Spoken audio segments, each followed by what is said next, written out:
Okay, so what we're going to talk about today is importing with the media browser. We've already covered a couple ways to import footage into your project, but I want to walk through this one. I'm just going to open up a project that I already have here on the computer.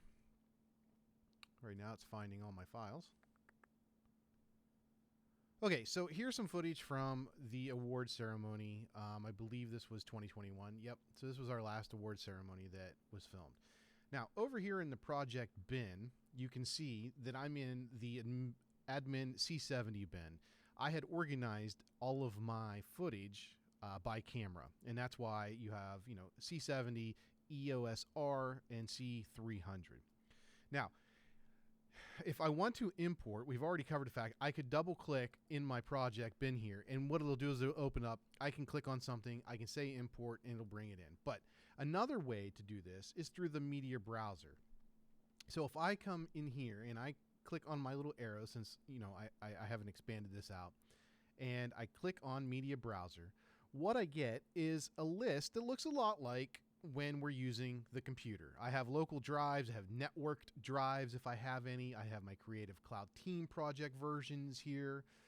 If I click on the Micro Macintosh HD, which is my hard drive at the moment, I can go to me, and here are all my other pieces on the computer. Let me expand this out a little bit so you can see. So I got my downloads, my documents, my desktop. Click on my desktop. I can find anything that I have on my desktop, and I can import that in, if need be, into this project. Some of the other things that you can do while you're in here, obviously, is you can search. I could, if I wanted to do directory views, I could filter or do file types displayed so that I'm only looking for certain things, right? If I only want JPEG files, then I can filter that and make my search engine a little bit easier. In here, if I open up my ingest settings, then I can ingest however I want to do this. Make copies, I can get the transcode, things that we've covered over in the beginning itself. Couple of options here. Let's say that I wanted to import this JPEG. I could simply grab that JPEG and I could bring it out. I could drop it in. Knowing that my project is right here where it says Project Award Ceremony, I could grab it, drag it up there, open that up, and then I could drop it in. And then it'll import that file right into my bin. So that's using the media browser. That's a good way to import a lot of files, especially if you're searching for certain things. So yeah. All right. So now we've imported some things. Let's take a look at. So I'm going to go back into one of these files here. Let's go back into the C70. Now, a couple of things that I can do here. Let's look at first one of our workspaces. We've covered a couple workspaces. We have editing, right? So if I click on my editing workspace, over here I have my source window, I have my program window. If I click on a clip, it brings it up in my source. I can scrub through it pretty quick. I can grab what I need.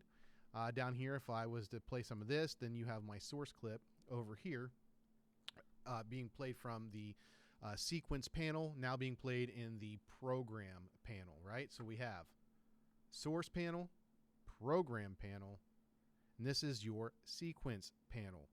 This, inside of your sequence panel, is your timeline. Okay, so now that I have that, another workspace that works really well is right here, Assembly. If I click on Assembly, now let's say that I'm just getting started with my project, right? And I'm doing a rough cut of the pieces. I would go to my Assembly workspace so that I can grab these clips and I can just range them however I want, throw them in the timeline. I'm not doing any kind of major editing right now. I'm just grabbing this stuff.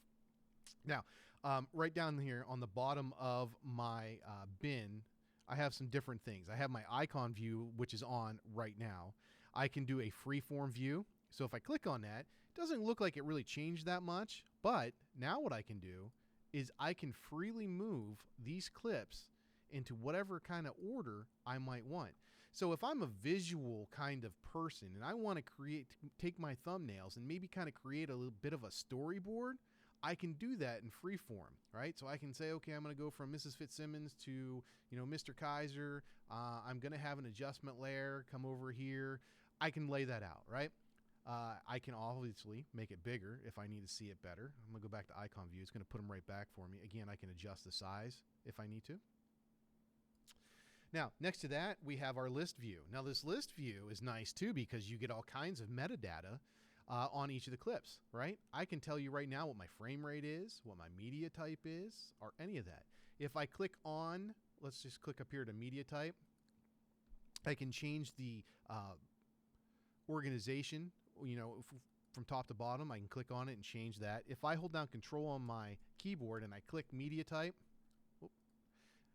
clicked one too many times, I can get my metadata display. And if I click on that, what I get is the metadata splash. And now here I can choose what I want to show.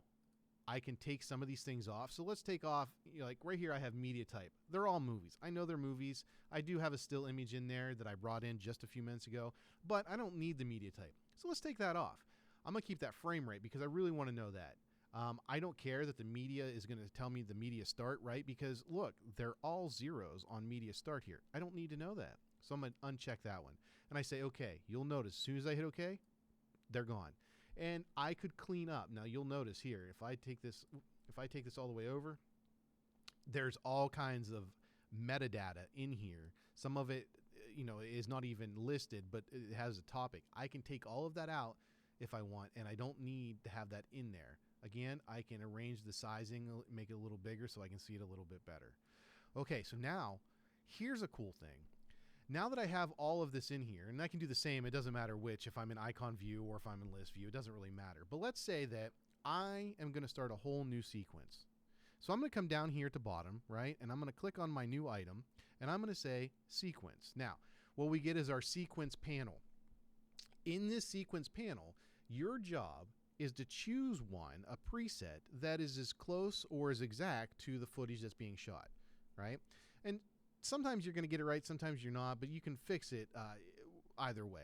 In this case, I'm just going to go with HDV 1080 at 24 frames because if you remember, if I go back and I go to my list here, this was shot in 24 frames, right?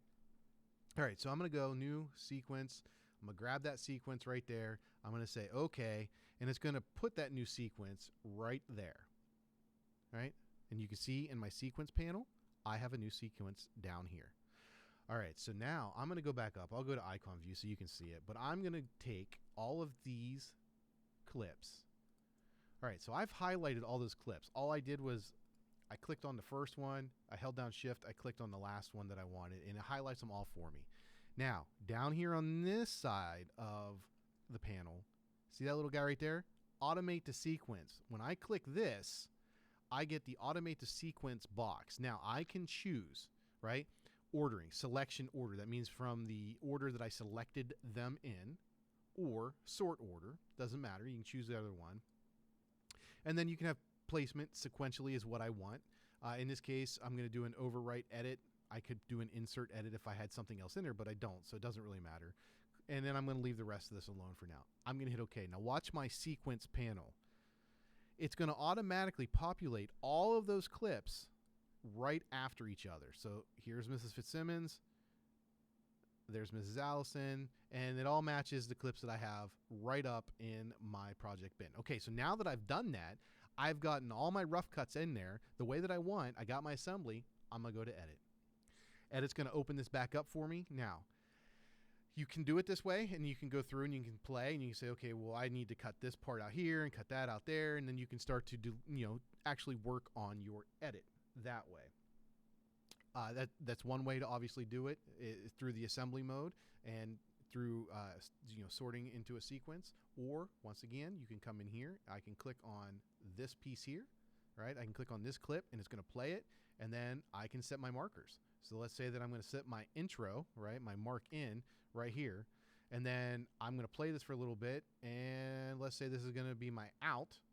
So now when I grab this clip, it's going to grab all of the video and audio set for my mark in and my mark out, right? And it's right there. Okay. All right, so that covers most of what I want to talk about in this quick little clip here. Now, again, remember, this is on our way to putting all of this together for the certification test. In the next clip, I'm going to talk about some quick fixes to audio and some quick fixes to color.